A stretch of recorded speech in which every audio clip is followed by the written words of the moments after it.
Olá, seja muito bem-vindo à nossa Masterclass, o IRPFM e a transformação da tributação das altas rendas. É importante que você esteja antenado sobre as transformações que essa nova alteração traz para os investidores, para aqueles que têm altas rendas, e também parte do que nós falamos no nosso curso sobre reforma tributária. E aqui é o meu compromisso de mantê-los antenados e atualizados. Essa aula, antes de tudo, mais do que uma estratégia, é um guia de defesa. Então, vamos ficar atentos pelo advento dessa lei 15.270, de 2025, trouxe quando da aprovação sem vetos do PL 1087-25. Ela tem implicações fortes e estratégicas para o planejamento tributário sucessório de pessoas físicas com altas rendas no Brasil.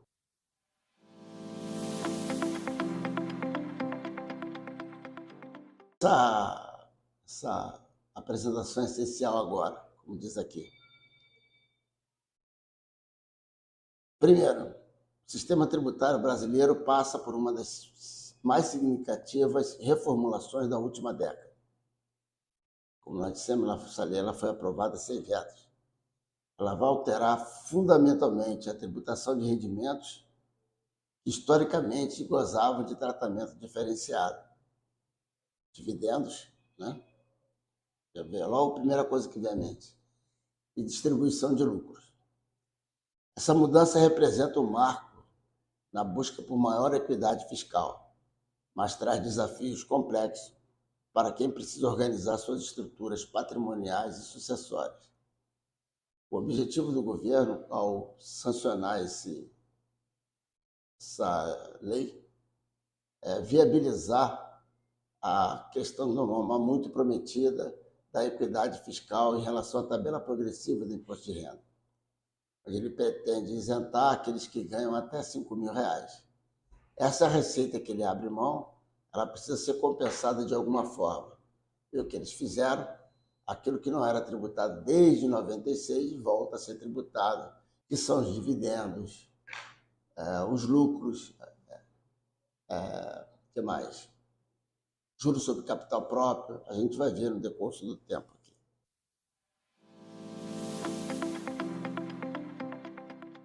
O contexto da transformação.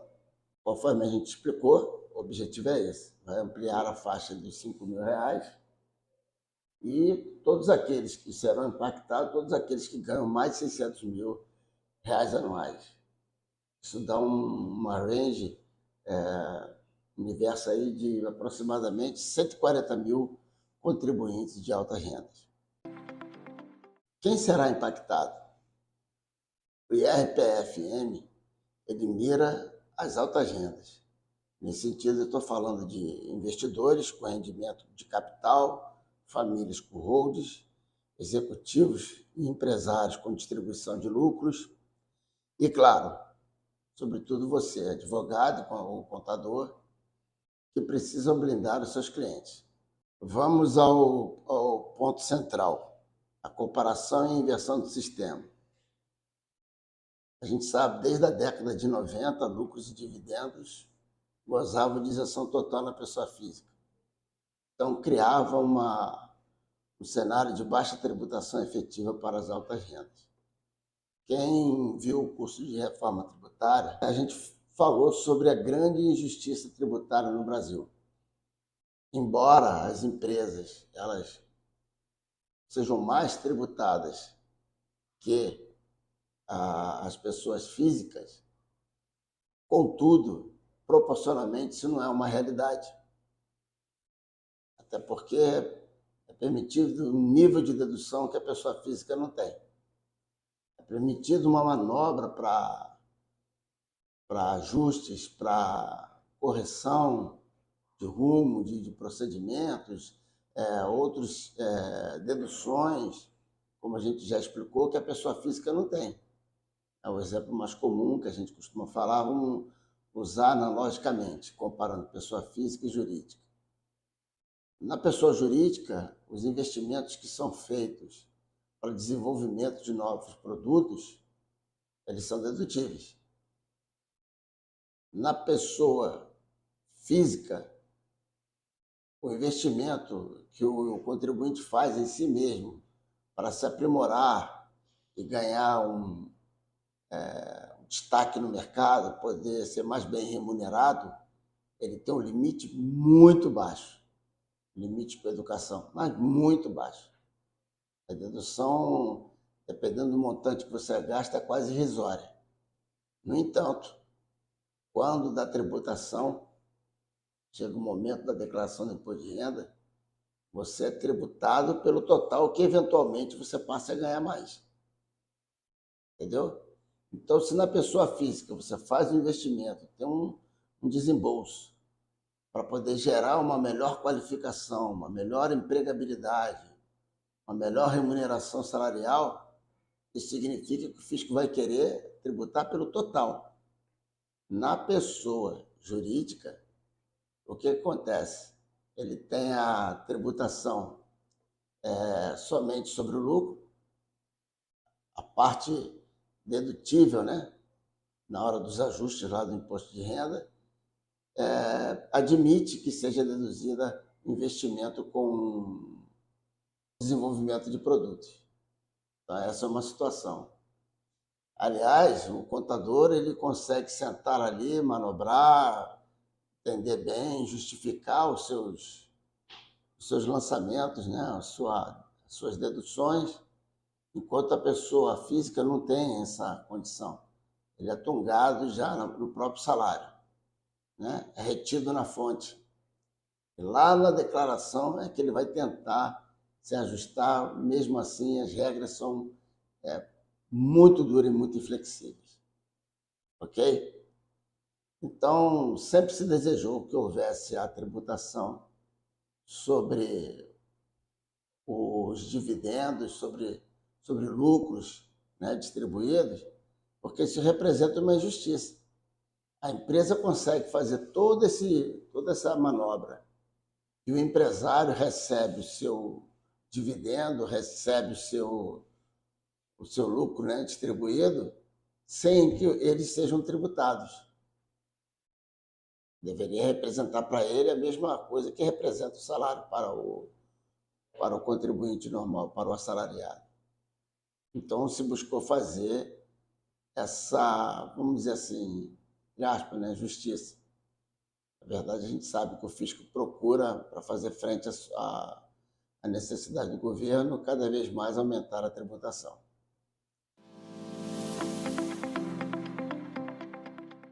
Como é que era antes? Até 2025, a espinha dorsal de todo planejamento tributário era a total isenção de lucros e dividendos para a pessoa física. Tudo desembocava nisso. Não importava quanto você retirava da empresa, como a gente acabou de explicar, o imposto era zero. Essa era a regra. E como ficará daqui para frente? Conforme a gente está observando na tela que a gente colocou em resumo para vocês. A partir de 2026, lucros e dividendos acima de R$600 mil anuais entram na base de cálculo para imposto mínimo.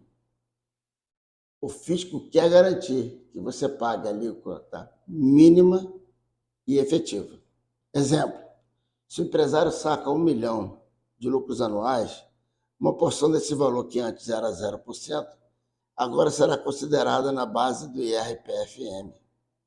Ou seja, acabou a isenção pura.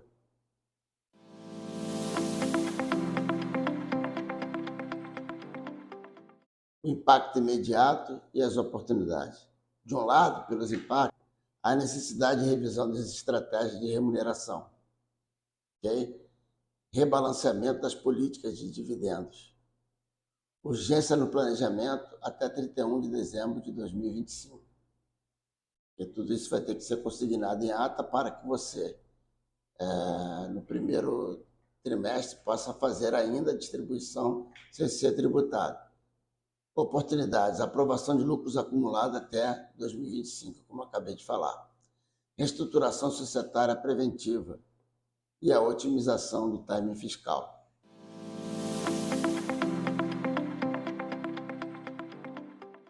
Agora que entendemos o que mudou, vamos entender como funciona esse cálculo no módulo 2.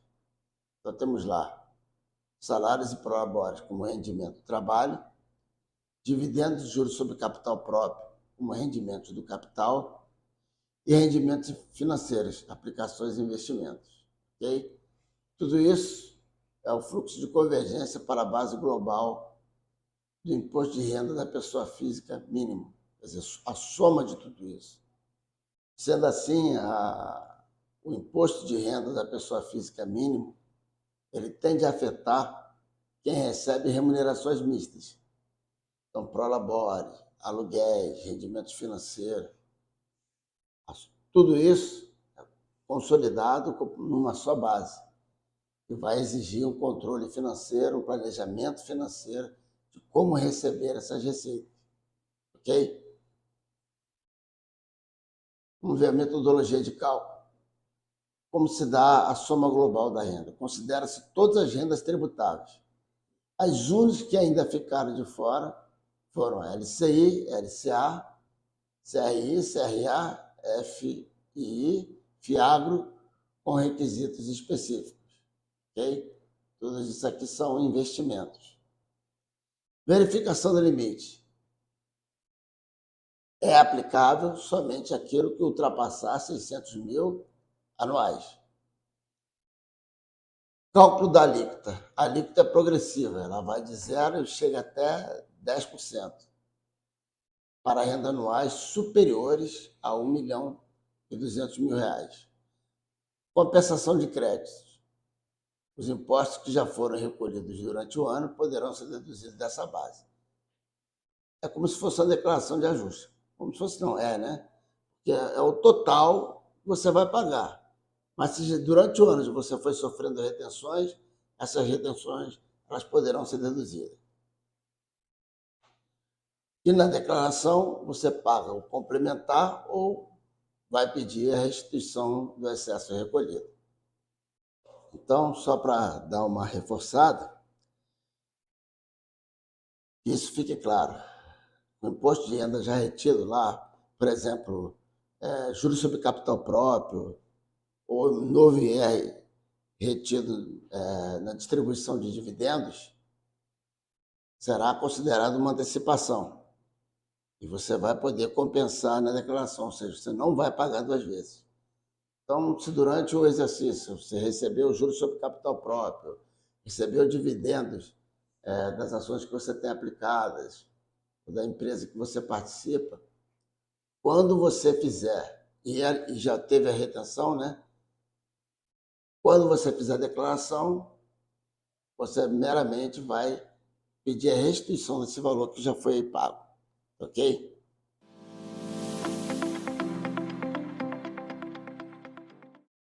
Agora vamos para o módulo 3. A lei exige a revisão imediata do seu payout. O que é isso? É a distribuição de resultados. Não basta mais priorizar dividendos.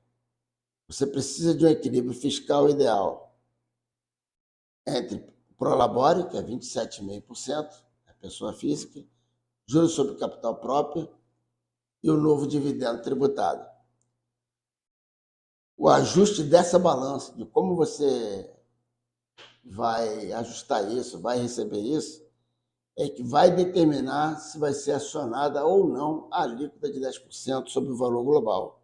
Então, quais as ações que você tem que ficar atento, como está distribuída na sua tela? Controle de distribuições, flexibilidade para escolher o momento de distribuição mais vantajoso tributariamente. Ok? Se trimestral, se mensal, se anual, tem que já identificar como será essa distribuição.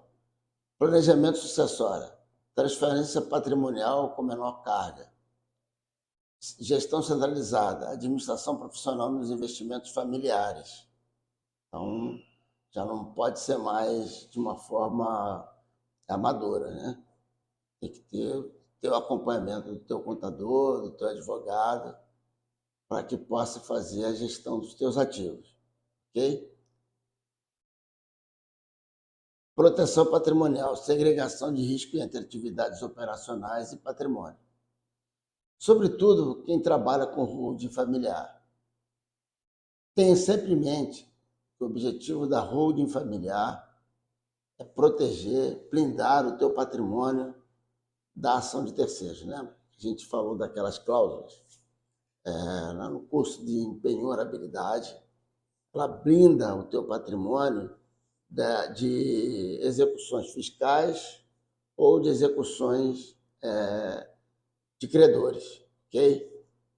Constitui a holding com a integralização de capital com imóveis, você, lá no seu contrato social, tem que constar essas cláusulas de blindagem, né? Empenhorabilidade, que eu acabei de falar, da incomunicabilidade, que não se transmite para o cônjuge, né? Aquele patrimônio ele fica restrito à família, e na alienabilidade, também não pode ser vendido, para evitar a dilapidação por um herdeiro ou por alguém despreparado, ok?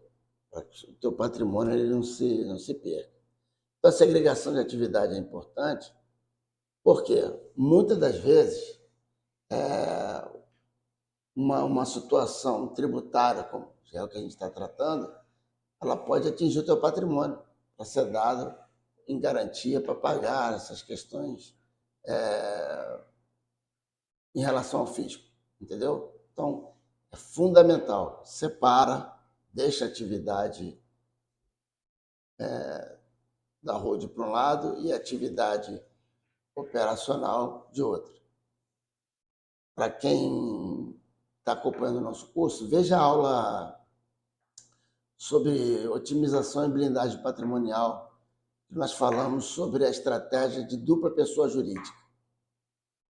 Nessa, a gente explica para aquelas famílias que constituem holding, mas precisam operar no mercado imobiliário, em que a legislação ela impõe uma restrição, né, em relação ao ITBI. Quem constitui empresa, regra geral, não tem incidência do ITBI. Mas, se a empresa for constituída com o escopo de atividade imobiliária, vai ter a tributação do ITBI, né? Conforme o artigo 156, parágrafo 2º, inciso 1º. Tem que ter essa preocupação.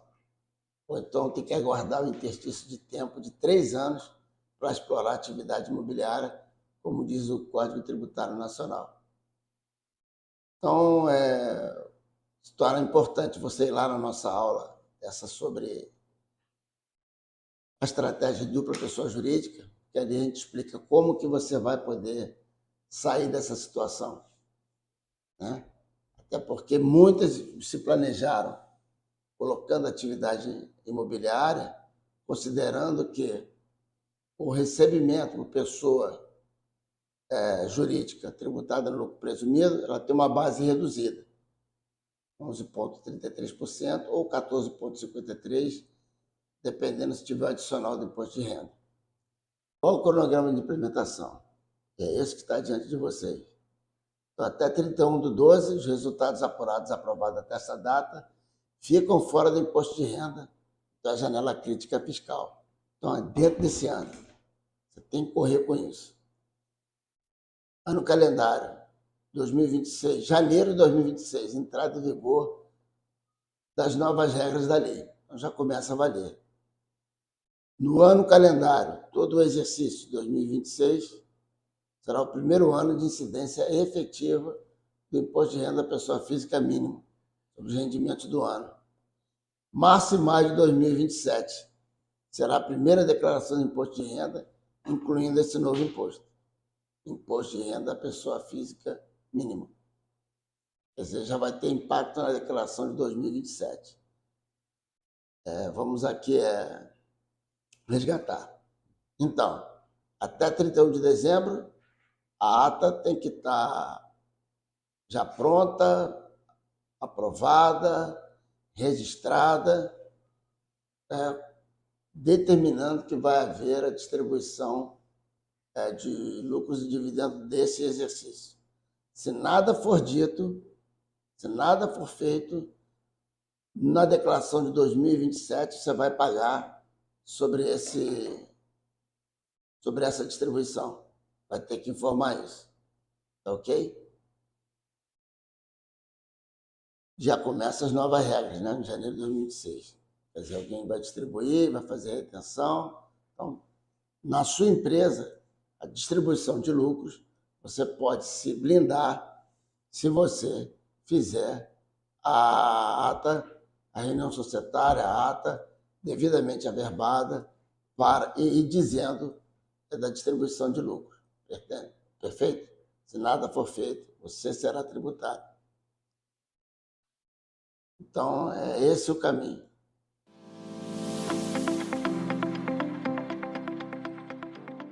Vamos falar agora sobre os 3 pilares de ação imediata. O sucesso na transição para o novo regime exige ação decisiva e um roteiro claro, baseado em 3 pilares. O pilar societário. Por que o pilar societário? Ele é o último momento para reestruturar holdings, revisar participações, liquidar lucros antigos, aproveitando a janela fiscal até o dia 31 de dezembro de 2025. O segundo pilar são os investimentos. Investimento exige rebalanceamento imediato. Foque em títulos que ainda têm isenção, como LCI, LCA e fundos imobiliários, e FIAGRO. Esses continuam fora da base do IRPFM. Então, você tem que agora, daqui para frente, diversificar os seus investimentos em ativos que protejam a sua carteira com isenção. Ok? Já não fica no mesmo patamar lucros e dividendos com esses investimentos. Agora eles passam a ter uma primazia em relação aos demais, tendo em vista que somente esses não serão tributados. Mas dividendos, juros sobre capital próprio, distribuição de lucro, tudo será tributado. O terceiro pilar é o pilar sucessório, porque as novas regras elas vão impactar na distribuição de patrimônio post-mortem, ok? Distribuição de inventário, vamos dizer assim. Então, se você revisar o plano sucessório agora, você vai garantir a máxima eficiência e liquidez para a sua família. Aqui nós temos impactos práticos e exemplos reais. Situação: empresário individual recebe R$800 mil anuais, 400 de salário mais 400 de dividendo. Antes, o imposto de renda era apenas sobre o salário, ok? Mais ou menos 85K. Depois, agora, já é sobre o imposto de renda da pessoa física e vai ter mais o imposto de renda da pessoa física mínimo sobre a renda total de mais ou menos 95K, mais com a compensação dos impostos retidos. E a situação do investidor de dividendos. Portfólio gerando R$100 mil mensais em dividendos. Antes era zero tributação. Depois da retenção de 10 mil mensais, os valores que excederem a 50 mil, mas que são possíveis de restituição lá na declaração anual. Planejamento não depende de sorte. Ele depende de assessoria especializada e de ação, né? Ambas as coisas combinadas. O que eu te mostrei até aqui é estratégia, mas ela é só um pedaço.